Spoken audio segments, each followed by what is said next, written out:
and we on the side of Algeria has hills.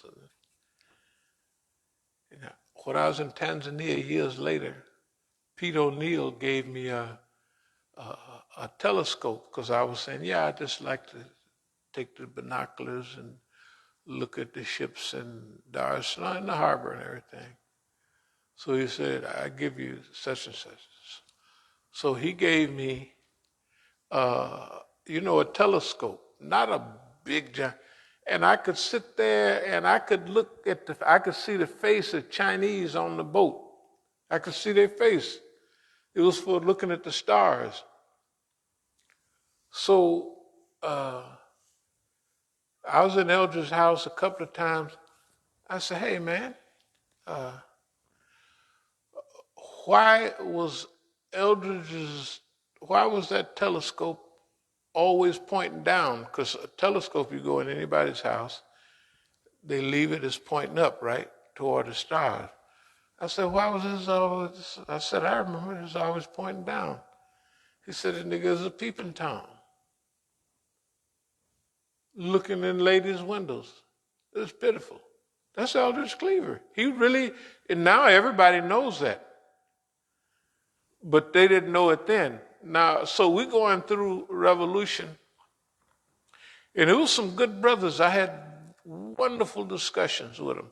In fact, the shift to cocaine came as one brother said away, Michael,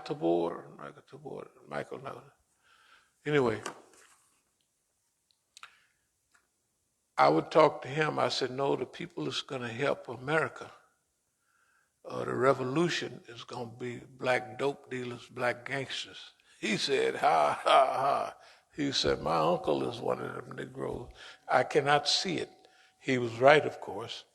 But I was younger than all of them. So I was more optimistic. I was 25, 26 maximum at that time. And I'm coming now to really get involved in revolution to make things happen. And I'm telling them, no, see, it's a lot of Negroes like me. None of them ever made it over there. None of them, they just didn't do it. They brought Superfly out the next year. The niggas was Superflying, and it didn't work out like I thought. But one good thing happened is that we wanted to have a thing that would get money from the wealthy, and we could transfer it to the poor, and we could buy big guns, bomb, whatever you want to buy. And that was cocaine, because we had a meeting at the headquarters, and they said, well, do you have any of those connections? And I said, no, but shoot, we'll get them. I'll do it myself. And I was hinting at, well, we could have a little bit of help. We all could send 2 or 3 of the brothers, and we'll hook it up. And they, of course, half of the brothers was definitely on my side, but they couldn't say it because it was against the principles of the party. Man, that's deep.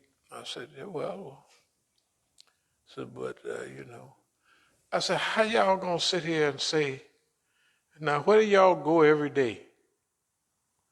Rue de Douche Morad. What do they have down on the Rue de Douche Morad? Well, hashish, I said, and y'all are high all day long, all of y'all, everybody. Let me find somebody that don't get high. Let me find somebody out of y'all. Because remember, I'm there for revolution. I done threw everything out. I'm there ready to go. I'm stripping all bad habits. I'm training myself for a mission. This is the new mission. I'm going to be the financier, and I'm going to help this, because I know y'all run off with no money, and the niggas didn't send y'all no money. That's the saddest thing you can imagine. When you put your life on the line for people, and when you run off the next day and you're not on the news anymore, that was sad. They didn't get money from back home. Every other people, the people inside the country, sent money outside. the country to help their revolutionaries, not America. When you left America, you left, if you was broke when you left, you was at the, imagine you go somewhere, I'm going to get to the point in a little while. Imagine you go somewhere, you don't have any degrees or ways to make money, and if you have a degree, you can't use it. Like remember I asked y'all about look up Dr. John Branyan? Well, he couldn't use his name. I'm Dr. John Branyan. So he called himself Arthur McCoo. I said, Doc, good God Almighty, Arthur McCoo.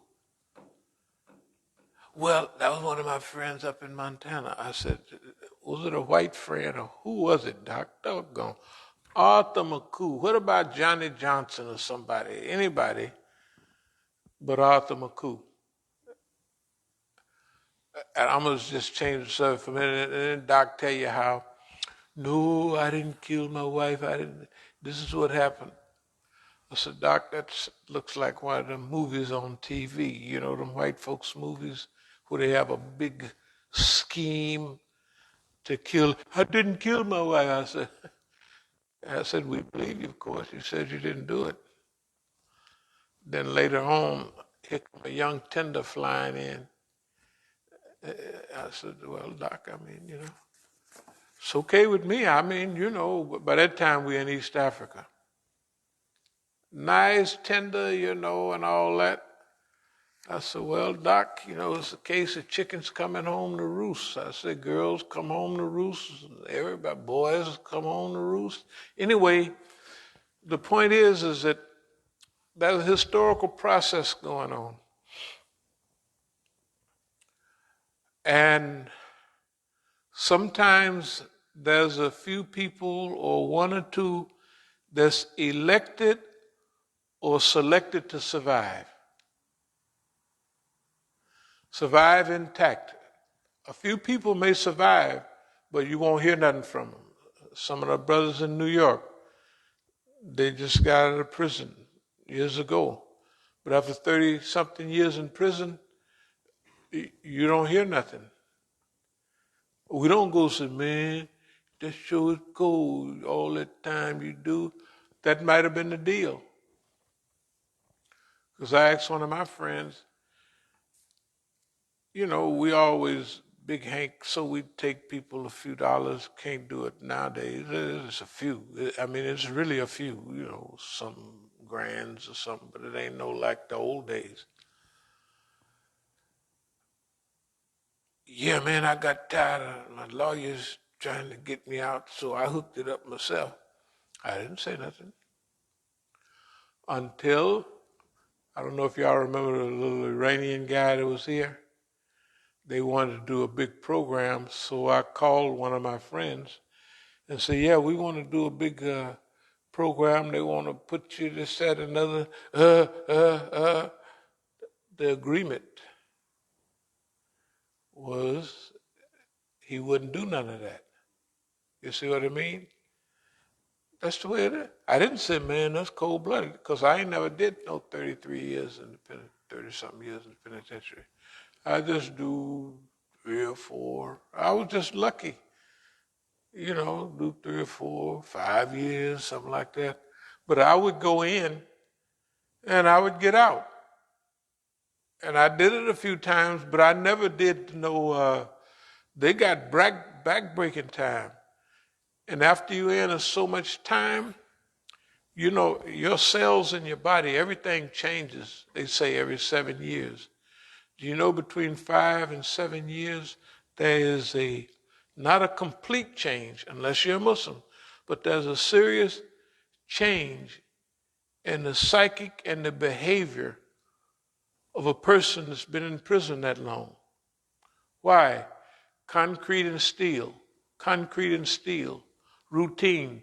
Pretty soon, right, your cells change, but also your whole reality changes. And it's usually between 5 and 7 years. I never did that much time. I would do I think I might do 3 or 4, or 2 or something. I mean, I do a lot of it every now and then, but I never did no, you know what I mean? No long stretch. So I was never going to be an idiot to tell somebody, man, you only did 10 years, and so now you're acting funny. Or a little old 30 years, a little old 30 years, 30 years? You know, I've been here over 30 years. I've been here in D.C. over 30 years. Imagine somebody being away that long. Away all this period. Anyway.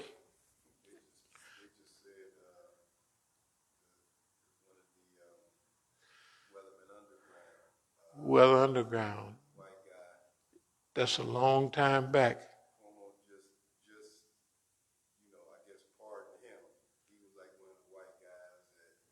Was he one of the recent ones, like 75, or some of the Weather Underground got hit in the early 70s?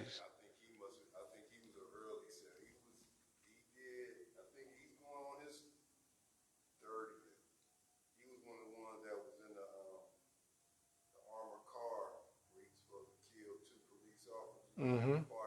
Yeah, yeah.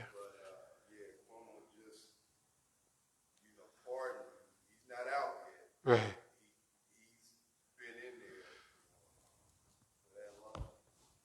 Okay, see, I would never talk to anybody like, man, you did look 15, 20 years, now you snitching and all that. I wouldn't even think about that because I know what happens to people after so many years. And not only that, it's some people. I remember when I was in Leavenworth, one of the little guys, a little Spanish guy, he was a Puerto Rican, and the other one of my friends, Henry Soto, was, we grew up together in prisons. One of his friends was one of the Puerto Rican Liberation Movement. They had pictures together and everything. This is 75 or something, and he introduced me to him. We were in the pen together, and 75 or 76, they shot up Congress in 1950. This is 25 years later. They offered them, if they say we're sorry or something, they could get out. They didn't, especially the woman. The woman said, forget it. I said, shoot, I just say sorry. You don't have to mean it. You know what I mean? Just do like kids. Say you're sorry. I'm sorry. I'm sorry. Say it like you mean it. I'm really, really, really sorry, right? They say, oh, no. We're not sorry. We're sorry we wanted to be free. So they might have got out some years later, but I'm telling you,